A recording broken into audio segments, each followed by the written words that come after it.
Have you ever started a week feeling like you were already behind? Like Monday hit you in the face before you even got a chance to breathe. Maybe you rolled out of bed, glanced at your phone, and suddenly the day had already begun without you. Texts, emails, meetings, deadlines. The pace doesn't ask for your permission, it just starts running. And unless we choose to step in with intention, we don't run the week. The wheel runs us.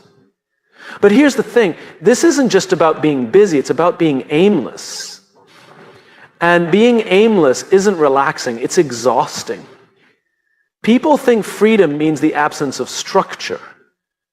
But that's not true. Freedom isn't doing whatever you want whenever you want. That's chaos. Real freedom is having the clarity to know where you're going so you can use your energy wisely. Clarity is not the enemy of freedom. I think it is the birthplace of it. Planning your week isn't about squeezing every ounce of productivity out of your time. It's about reclaiming your time. It's about creating clarity, not just in your calendar, but in your mind. I want to take you back to a conversation I had with a friend not long ago. She's a brilliant designer, creative, full of ideas, and deeply driven. But she was on the edge of burnout. Not because she wasn't doing meaningful work, she was, but every week felt like a whirlwind. Her projects kept piling up. Her inbox was a storm. She had goals, but no grip on when or how she'd get to them. She told me, I feel like I'm running, but I don't know if I'm running towards something or away from it. What she lacked wasn't discipline. It wasn't motivation. It was clarity, that invisible thread that ties each day to something bigger. Without that thread, she was doing 100 things a day, but walking away feeling like nothing was actually finished. Maybe you felt that too. So we sat down together one Sunday afternoon, no distractions, just a notepad and some coffee. I asked her one question. What do you want to feel by Friday? Not what she wanted to achieve, but what she wanted to feel. It caught her off guard. Relieved, she said, and proud. From there, we worked backward. What would need to happen, realistically, for her to feel proud and relieved at the end of the week? Not in a fantasy world where she had 48 hours a day, but in the real world with the same limitations everyone else has. We didn't create a to-do list. We created clarity. And here's what we discovered. Her stress didn't come from how much she had to do. It came from not knowing what mattered most. She was saying yes to everything because she hadn't taken the time to define the few things that actually moved the needle. When she planned her week with intention, something changed.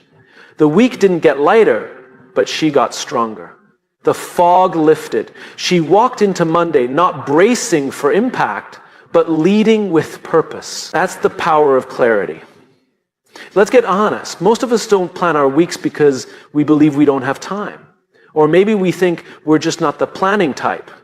But the irony is this. Not planning doesn't save time, it wastes it. It causes us to circle our priorities like a plane that can't find the runway. We react, we improvise, we put out fires. But we rarely build anything that lasts. Clarity isn't rigid. It's not about micromanaging your life. It's about giving yourself a roadmap so you don't have to keep second-guessing every turn. You still have room for spontaneity, for joy, for rest. But you also have a direction, and direction gives peace. A planned week doesn't mean everything goes perfectly. Life still surprises us. Meetings move, kids get sick, emergencies happen. But when we plan with clarity, we create anchors.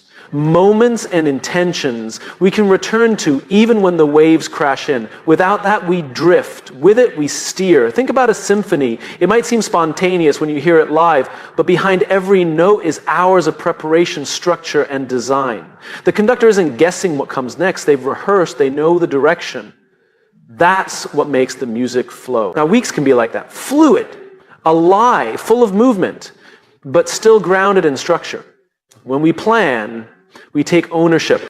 And ownership is empowering. It reminds us that we are not just passengers in our own lives, we are pilots. And every pilot needs a flight plan. One of the most underrated forms of self-respect is simply sitting down with yourself for 20 minutes at the start of the week and asking, what do I want to create? Who do I want to show up as? What must get done? Not everything. Just the essential things. It's not selfish. It's leadership. The most fulfilled people I know don't necessarily have the most open calendars, but they have the most aligned ones. They plan not to control their time, but to honor it.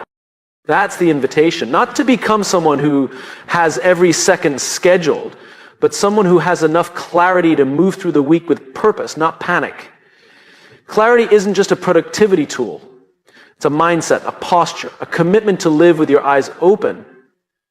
You don't have to have it all figured out. You just need to start with why you're planning in the first place. Not to do more, but to be more of who you are meant to be. So don't wait for the chaos to slow down. It won't. Instead, pause, breathe. Open your calendar. Ask yourself what would make this week meaningful. Then build it one block, one intention, one clear step at a time. Because clarity isn't a luxury. It's a choice, and it's one you get to make every single week. Most of us are used to thinking of discipline as punishment. It's what we get when we've done something wrong. It's that cold word teachers use, or the voice of an old coach pushing us to try harder. For many, it doesn't inspire, it intimidates. But discipline isn't about being harsh or rigid. At its best, discipline is a gift, a structure, a promise we keep to ourselves. Because that's really what it is. Discipline is self-trust in action. We often talk about trusting other people. We want to trust our teams, our partners, our leaders. We want people to do what they say they're going to do. But what happens when we turn that lens inward? Can we trust ourselves? Think about it. How many times have we told ourselves we would do something and then didn't follow through? Maybe we said, this week, I'm going to get back on track. Or tomorrow, I'll finally start. Or this time will be different. But then life got in the way, or we got tired, or we simply didn't feel like it. And without even realizing it, we broke a small promise to ourselves. Now, nobody notices those little breaks at first. The world keeps turning. Our friends don't call us out. No boss gives us a warning, but we notice. Deep down, we feel it. And with every missed commitment, our self-trust erodes just a little more. The good news is this: the process works both ways. Every time we follow through, even in the smallest way, we make a deposit in that trust bank. We remind ourselves that we are reliable, that our word matters, that our actions match our intentions. And that's what weekly planning is really about. It's not just scheduling. It's not about crossing things off a list. It's about showing up for yourself consistently until you start to believe again that your own word is something you can count on. I once worked with someone who was brilliant at inspiring others, but constantly frustrated with himself. He was creative, full of ideas, but his days felt scattered. He told me he always had grand plans on Sunday nights, but by Tuesday he was already off track. Meetings popped up, his energy dipped, and the cycle continued. He wasn't lazy, he wasn't disorganized. What he lacked was rhythm. A steady beat he could count on, a set of decisions made in advance so that every day didn't feel like a brand new negotiation with himself. We talked about creating a very simple weekly planning ritual. Not something overwhelming, just 30 minutes on Sunday night where he would look at the week ahead and ask 2 questions. What do I need to get done? And when am I going to do it? But there was one more rule. He had to keep the promises he made during that session. Not all of them, not perfectly, but at least 80%. That was the goal. And if something fell off, because life happens, he wasn't allowed to judge himself. He was just required to reschedule it. Stop letting urgency dictate your direction and start choosing importance instead. You don't just manage your time better, you live better, you lead better, you connect deeper, you begin to walk through your week not reacting but responding with clarity, with presence, with purpose. Because the loud things will always demand your attention, but it's the quiet things that define your life. There's something almost sacred about Sunday evening, the weekend.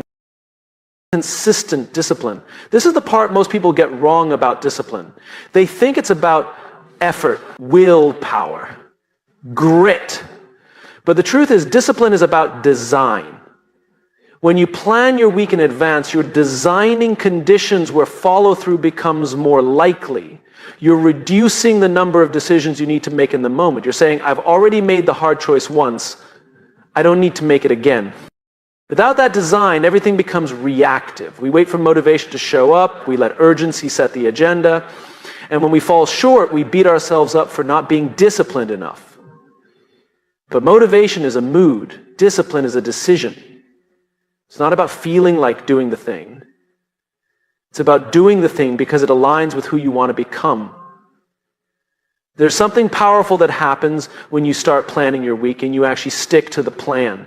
You stop chasing confidence, you start earning it. You stop hoping for momentum, you start building it. Not because the week went perfectly, but because you kept the promise to begin. Even more powerful, other people start to notice.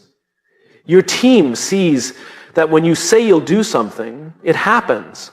Your family notices that your attention isn't scattered, you're present.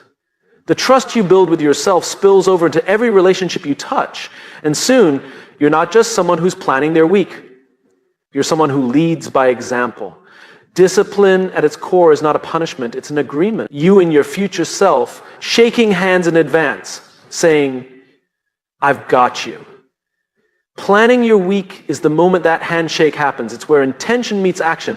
And like all forms of trust, it doesn't build instantly. It builds brick by brick, 1 week at a time. Some weeks will go sideways. Some plans will fall apart. That's okay. The goal isn't perfection. The goal is to return to the rhythm, because each time you do, you strengthen the foundation.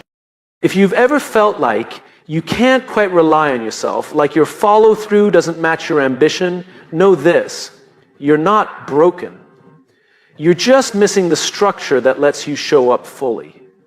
Discipline can feel hard in the moment, but the lack of it is harder in the long run because it erodes the most important relationship you have, the one with yourself. So don't make this complicated. Choose one moment each week to sit down, decide what matters, put it on the calendar, and then treat that time like it matters, because it does. Not for the sake of being productive, but for the sake of becoming someone whose actions align with their words. You don't need to wait until life slows down to get this right. Start this week. Start small. Start with one promise. Then keep it. Because discipline isn't a burden, it's a bridge between who you are now and who you're capable of becoming. Every day we are surrounded by noise. Emails flood in, notifications buzz, messages pop up, meetings stack one after another. And every one of these things carries a sense of urgency. They tell us they need us now, they push to the front of the line, they demand our attention, they scream. But importance, real importance, is quiet. It doesn't interrupt. It waits patiently, silently. And unless we are intentional, we can go days, weeks, even years answering every loud thing while the quiet things, the ones that matter most, go unheard. This is the trap most people fall into, not because they're lazy, not because they don't care, but because they're human. We are wired to respond to urgency. There's adrenaline in it. There's clarity in a crisis. There's an addictive sense of momentum when we're checking off tasks, responding to messages, rushing from one thing to the next. It feels productive. It feels like progress. But is it really? Have you ever had a day where you were busy from sunrise to sunset, moving, reacting, answering, doing, and yet when your head finally hit the pillow, you felt like nothing truly meaningful happened? Like you ran all day but didn't move forward. That's what happens when we let urgency run the show. We spend our energy on what's screaming, not on what's speaking softly. And that's why planning your week matters. Because if you don't take time in advance to define what's important, urgency will decide for you. And it will always choose itself. Let me tell you about a leader I worked with a few years ago.